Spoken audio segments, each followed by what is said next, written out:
जय श्रीराम। गीता शास्त्रस्य जानाति पठनं नैव पाठनं परस्मान्न श्रुतं ज्ञानं नैव श्रद्धा न भावना स एव मानुषे लोके पुरुषो विद्वराहकः यस्मात् गीतां न जानाति न अधमस्तत्सरो जनः। వరాహ పురాణం. గీతా శాస్త్రం గురించి తెలియనివాడు, చదవనివాడు, చదివిపించనివాడు, వాడికి వినాలని కూడా ఉండదు, జ్ఞానం లేదు, శ్రద్ధ లేదు, దాని పట్ల సెంటిమెంటు భావం అస్సలు లేదు.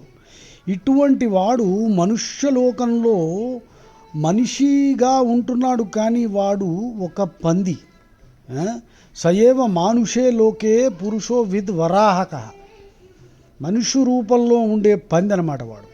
యస్మాత్ గీతాం న జానాతి నా అధమస్తత్సరోజన. గీతా గురించి తెలియని వాడంత దరిద్రుడు, నీచుడు, అధముడు ఇంకోడు ఉండడు. వరాహ పురాణం. దారా షికో, షాజహాన్ పెద్ద కొడుకు రాజయ్య ఉండుంటే మన కథలు వేరేగా ఉండుండేవి. పాపం వాడు మంచివాడు, వాడిని ఆ ఔరంగజేబు గారు నరికేశాడు. వాడు భగవద్గీతని ట్రాన్స్లేట్ చేశాడు దారా షికో పర్షియన్ లాంగ్వేజ్లోకి. దాని పేరు ఆబే జిందగీ అని పెట్టాడు.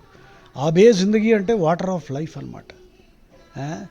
భగవద్గీత అందుకే పిల్లలకి ఇప్పటి నుంచే నేర్పించడం మొదలుపెట్టండి. మళ్ళీ చదువుతున్నా.